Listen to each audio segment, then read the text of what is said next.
जय हिंद दोस्तों। आज हम क्लास 10th से सीबीएसई बोर्ड के सोशल स्टडीज के जो बोर्ड की परीक्षा में मानचित्र के प्रश्न पूछे जाते हैं उनके बारे में जानेंगे। तो आपको पता ही है कि इसमें 5 नंबर का मानचित्र आता है, 2 नंबर के इतिहास के क्वेश्चन आते हैं और 3 नंबर के ज्योग्राफी से आते हैं। तो टोटल 5 नंबर का मैप आता है। तो अगर आपको यह वीडियो अच्छी लगे तो मेरे यूट्यूब चैनल सुनील दत्त कौशिक को सब्सक्राइब, लाइक, कमेंट, शेयर अवश्य करें। यह वीडियो मैंने सिलेबस के अकॉर्डिंग बनाई है, आप देख सकते हैं। यह सिलेबस है, बोर्ड की साइड से मैंने लिया है। जो जो क्वेश्चन आपके मानचित्र के आते हैं आप स्क्रीनशॉट ले सकते हैं इसका। सीक्वेंस वाइज मैंने मानचित्रों को फिल किया है, आप उसको देख के खाली मैप में भरकर जरूर देखें। ये देखिए आप, डैम्स है, बंदरगाहें हैं, कांग्रेस सेशंस हैं। तो आइए करते हैं। सबसे पहले पहला मैप, भारत में राष्ट्रवाद अध्याय से कांग्रेस सेशंस। तो आपको पता ही है, सितंबर 1920 का कांग्रेस अधिवेशन कहाँ हुआ था? कोलकाता में हुआ था। और दिसंबर 1920 का नागपुर में हुआ था, यह महाराष्ट्र में है। और 1927 का कांग्रेस अधिवेशन मद्रास में हुआ था, तमिलनाडु में पड़ता है। तो ये 3 अधिवेशन हैं। नेक्स्ट, मैप नंबर 2, भारत में राष्ट्रवाद से ही है। टॉपिक है सत्याग्रह आंदोलन, सत्याग्रह मूवमेंट। तो इसमें चंपारण सत्याग्रह जो 1917 में चला था, चंपारण के अंदर नील की खेती से संबंधित है यह आंदोलन। भारत में सबसे पहले महात्मा गांधी जी ने चलाया था और विश्व में पूछे तो दक्षिण अफ्रीका में चलाया गया था। जलियांवाला बाग हत्याकांड 13 अप्रैल 1919 को घटना घटी थी। अहमदाबाद सूती कपड़ा मिल वर्क्स के लिए किया गया आंदोलन, जिसमें मजदूरों की 35% की बढ़ोतरी हुई थी वेतन में और उनको संगठन बनाने की भी छूट मिल गई थी और जो उनसे अधिक काम लिया जाता था उनको भी लिमिट कर दिया गया था। खेड़ा किसानों के लिए चलाया गया आंदोलन था, यह गुजरात में ही पड़ता है। यह भी किसानों कर मुक्त किया गया था। डांडी, जहां गांधी जी ने जाकर नमक सत्याग्रह भंग किया था, कानून तोड़ा था। 12 मार्च 1930 से यह यात्रा शुरू की थी इन्होंने। डांडी मार्च को सविनय अवज्ञा आंदोलन के नाम से भी जानते हैं और नमक सत्याग्रह आंदोलन के नाम से भी जानते हैं। आप इन प्रश्नों को ध्यान से ब्लैंक मैप लेकर उनमें फिल करके देखें। उसमें पेंसिल से आप भरें, 2-3 बार उसको प्रैक्टिस करें, फिर उसको इरेज करें, ताकि बार बार आप उसमें फिल करेंगे तो आप अच्छी तरह से सीख पाएंगे। यह आपके लिए वीडियो बहुत ही महत्वपूर्ण रहने वाली है, आप इसे अंत तक अवश्य देखें। अगर आपको यह अच्छी लगे तो मुझे कमेंट भी अवश्य करें। मैप नंबर 3, इसमें है मृदा के प्रकार, मिट्टी के प्रकार हैं।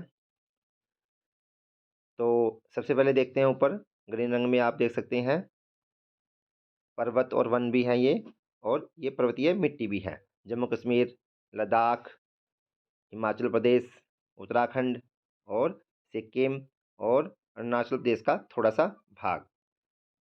तो ये ग्रीन रंग के आप देख सकते हैं, जहाँ मैंने स्टार भी लगाए हुए हैं। और जलोढ़ मिट्टी की बात करें, पंजाब, हरियाणा, उत्तर प्रदेश, बिहार और असम का भी कुछ भाग इसमें आता है। और जो पूर्वी तटीय जो रेखा है आप देख सकते हैं, स्टार जहाँ ग्रीन रंग में लगे हुए हैं, ये सारी जलोढ़ मिट्टी की परत की बेल्ट है। पश्चिम में बात करें, पश्चिमी राजस्थान, यहाँ पे शुष्क वन और मृदा मिलती है, जिसे रेगिस्तानी रेतीली के नाम से भी यह प्रश्न पेपर में पूछा जा सकता है कि रेतीली मिट्टी या रेगिस्तानी मृदाएं जो हैं वो कहाँ मिलती हैं। शुष्क वन, शुष्क मृदा, तो ये पश्चिम राजस्थान का भाग है। काली मिट्टी की बात करते हैं तो यह भारत के गुजरात में है, मध्य प्रदेश, महाराष्ट्र, कर्नाटक। तो ये बीच में आप इस तरह से देख सकते हैं। काली मिट्टी कपास के लिए बहुत ही उपयोगी है। और जलोढ़ मिट्टी जो है यह भारत में सबसे ज़्यादा पाई जाने वाली मिट्टी है, जलोढ़ मिट्टी। लेटराइट मिट्टी वेरी इंपॉर्टेंट, अक्सर परीक्षा में बार बार पूछा जाता है। यह केरल से थोड़ा सा, केरल में भी है और थोड़ा सा ऊपर गोवा जैसे और थोड़ा महाराष्ट्र का भाग है, कर्नाटका सॉरी। तो यहाँ ये लेटराइट मिट्टी मिलती है, काजू बादाम की खेती के लिए बहुत ही उपयोगी है। लाल पीली मिट्टी, जो कि बिल्कुल एक दक्षिण भारत में आप देख सकते हैं इस तरह से, तमिलनाडु में भी है, केरल में भी है, आंध्र प्रदेश में है, तेलंगाना में है, उड़ीसा में है, और झारखंड में है, छत्तीसगढ़ में है, और पूर्वोत्तर राज्य जो है हमारे, जिनको सेवन सिस्टर्स के नाम से जानते हैं, इनमें भी ये मिलती है। इस तरह से परीक्षा में पूछे जा सकते हैं। देख लीजिए, शुष्क मृदा देख लिया आपने, काली मिट्टी गुजरात में भी है ये, और कपास गुजरात में सबसे ज़्यादा होती है, यह भी ध्यान रखेंगे आप। मैप नंबर 4, डैम, बांध कहते हैं जिसे हिंदी में। सलाल डैम है, यह जम्मू कश्मीर में है। भाखड़ा नंगल डैम, यह भारत का सबसे ऊंचा डैम है, सतलुज नदी पर बना हुआ है, पंजाब और हिमाचल की सीमा रेखा पर स्थित है यह। टिहरी बांध, यह उत्तराखंड में स्थित है, टिहरी बांध। और राणा प्रताप सागर बांध, यह चंबल नदी पर स्थित है। रैसे राणा, रैसे राजस्थान, इस तरह से आप याद रख सकते हैं। रिहंद बांध, यह उत्तर प्रदेश के में ही पड़ता है। रिहंद बांध, यह रिहंद नदी पर ही स्थित है, इसकी हेल्पिंग नदी है, सोन नदी है।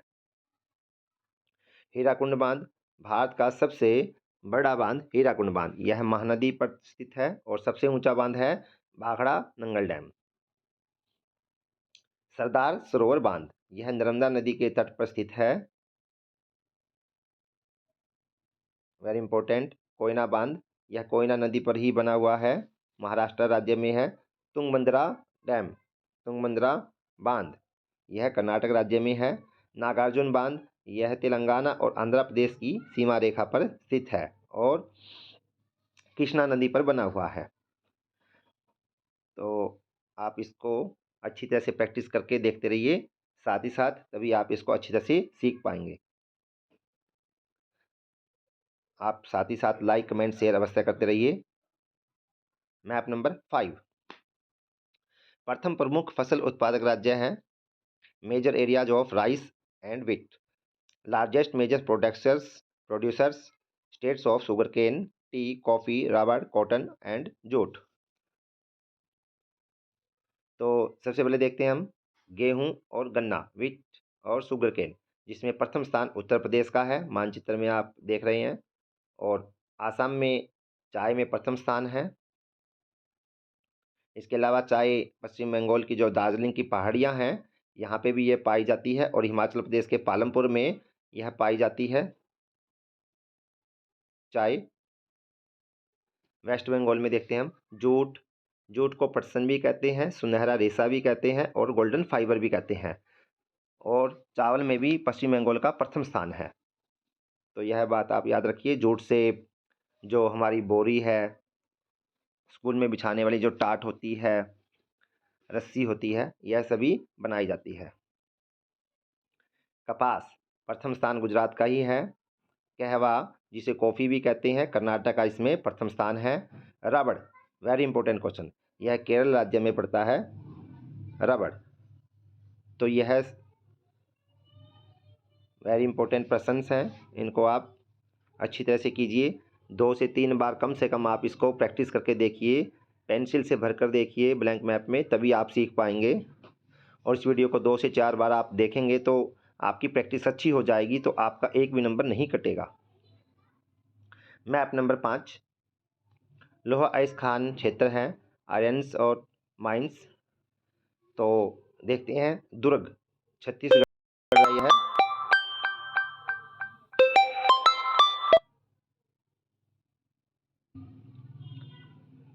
दुर्ग छत्तीसगढ़ में है। और बात करते हैं मयूरभंज और केंदुझर की, ये दोनों ही उड़ीसा राज्य में है। और बेलाडीला और दुर्ग, ये दोनों छत्तीसगढ़ में है। दुर्ग और बेलाडीला छत्तीसगढ़ में है। वलारी और कुद्रेमुख दोनों कर्नाटक राज्य में है।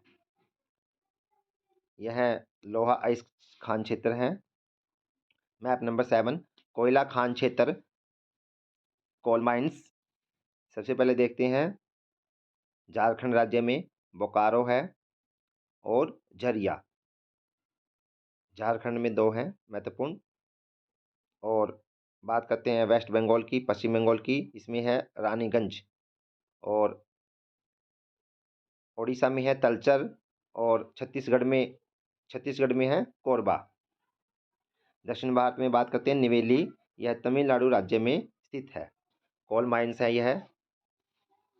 निवेली वेरी इंपॉर्टेंट है, इसमें तलचर भी वेरी इंपॉर्टेंट है और साथ में बोकारो भी बहुत इंपॉर्टेंट है। ये बोर्ड की परीक्षाओं में पीछे पूछे जा चुके हैं। आगे देखते हैं खनिज तेल आइस क्षेत्र है, ऑयल्स फील्ड्स। भारत का सबसे पुराना तेल शोधक औद्योगिक क्षेत्र लगा था डिगबोई में। और नहरकोटिया, यह भी असम राज्य में है। डिगबोई भारत का पहला था और उसके बाद में नहरकोटिया भी लगाया गया था। और बात करते हैं भारत की पश्चिमी साइड की, तो अंकलेश्वर है और कलोल, ये दोनों ही गुजरात राज्य में है। और नीचे देखते हैं मुंबई हाई के नाम से भी है और साथ में बेसिन के नाम से भी है, जो मुंबई के थोड़ा सा समुद्र में थोड़े से किनारे पे आप देख सकते हैं। इन सभी को आप बार बार फील करके देखिए, तभी आप इनको अच्छी तरह सीख पाएंगे। आगे चलते हैं मैप नंबर 9 परमाणु एवं विद्युत ऊर्जा संयंत्र, locket and levels, power plants, thermal और न्यूक्लियर।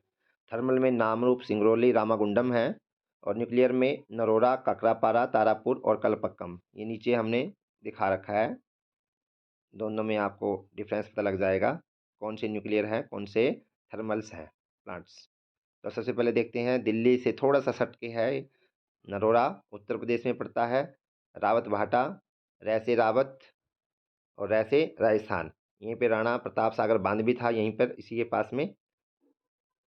बात करते हैं गुजरात की, तो यहाँ पे काकरापारा गुजरात में है। और खेड़ा भी आपने देखा था, यहीं पे एक आंदोलन चलाया था महात्मा गांधी जी ने, वो भी यहीं पे पड़ता है पास में ही। और से थोड़ा सा नीचे डांडी पड़ता है गुजरात में।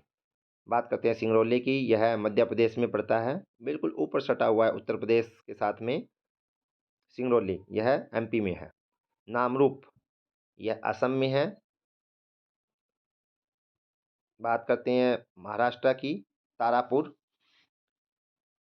कर्नाटक में है। कैगा, कैसे कैगा कैसे कर्नाटक। और रामागुंडम भी है तेलंगाना राज्य में। और दक्षिण भारत में देखते हैं नीचे तमिलनाडु राज्य में कलपक्कम। यह सभी थर्मल न्यूक्लियर प्लांट्स हैं। आप इनको बार बार प्रैक्टिस कीजिए, तभी आप अच्छी तरह से सीख पाएंगे। मैप नंबर 10 विनिर्माण उद्योग, मैन्युफैक्चरिंग इंडस्ट्रीज लेसन से है ये। कॉटन टेक्सटाइल्स इंडस्ट्रीज, सूती कपड़ा उद्योग है ये। कानपुर चमड़े के लिए भी बहुत फेमस रहा है यह, और सूती कपड़ा के लिए भी फेमस है कानपुर। बात करते हैं मध्य प्रदेश में, तो इंदौर है। और गुजरात में सूरत है, बहुत ही इम्पोर्टेंट, जो एक इंडस्ट्रियलाइजेशन की एक बंदरगाह भी रही है। सूरत इंडस की तो नहीं रही थी, इंडस की लोथल थी सूरत। तो वो है जहाँ पे 1907 में कांग्रेस और का अन्य पार्टियों का गरमदल और नरमदल दो गुट में बट गए थे 1907 में सूरत के अंदर। मुंबई मुंबई और उसके बाद बात करते हैं कोयम्बटूर, यह सूती कपड़ा उद्योग है। ये सभी वेरी इंपॉर्टेंट हैं, आप इनकी प्रैक्टिस करते रहिए और साथ साथ लाइक अवश्य करते रहिए, तभी मुझे बहुत अच्छा लगेगा। लोहा एवं इस्पात संयंत्र, आयरन एंड स्टील प्लांट्स। लोहा इस्पात संयंत्र झारखंड में देखते हैं बोकारो है। और भारत का सबसे पुराना जमशेदपुर, दोनों झारखंड में है। वेस्ट बंगाल में है दुर्गापुर, पश्चिम बंगाल। उड़ीसा में राउरकेला है। छत्तीसगढ़ में भिलाई के नाम से है। और आंध्र प्रदेश में है विजयनगर। और कर्नाटक में भद्रावती, तमिलनाडु में सेलम। ये सभी लोहा एवं इस्पात संयंत्र है, iron and steel plants. Map number 12, सूचना प्रौद्योगिकी पार्क्स, सॉफ्टवेयर टेक्नोलॉजी पार्क्स कहते हैं इसे, आईटी पार्क्स। इस तरह से परीक्षा में पूछा जा सकता है। सबसे पहले देखते हैं श्रीनगर,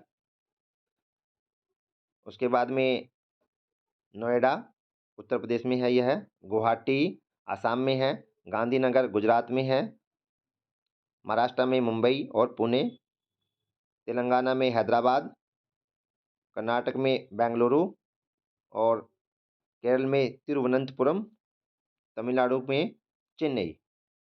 यह सभी सूचना प्रौद्योगिकी पार्क्स हैं, सॉफ्टवेयर टेक्नोलॉजी पार्क्स हैं। आगे चलते हैं। भारत के प्रमुख बंदरगाह एवं समुद्री पतन, मेजर सी पोर्ट्स।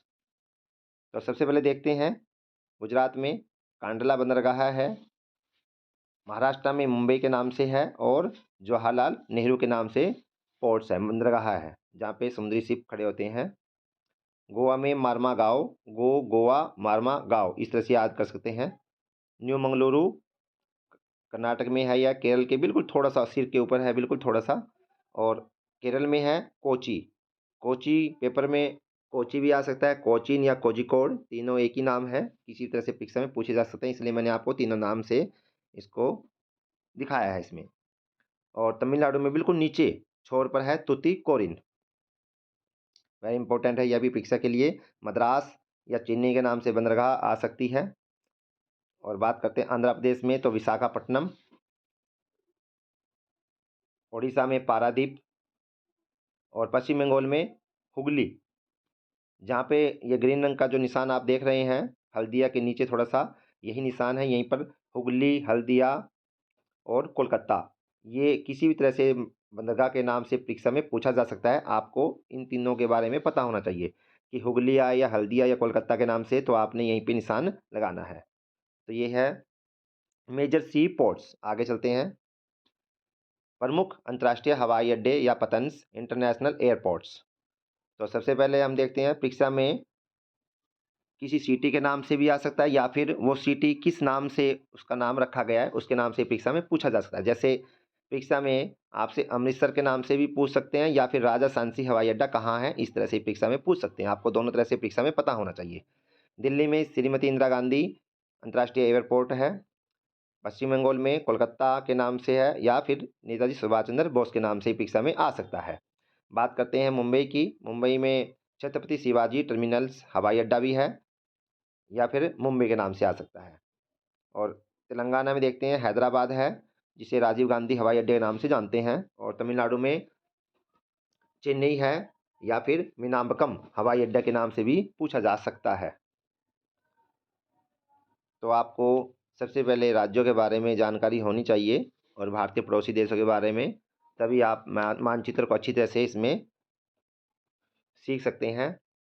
यह मैंने बहुत ही मेहनत से वीडियो बनाई है, कोशिश की है कि इसमें कोई भी मिस्टेक न हो।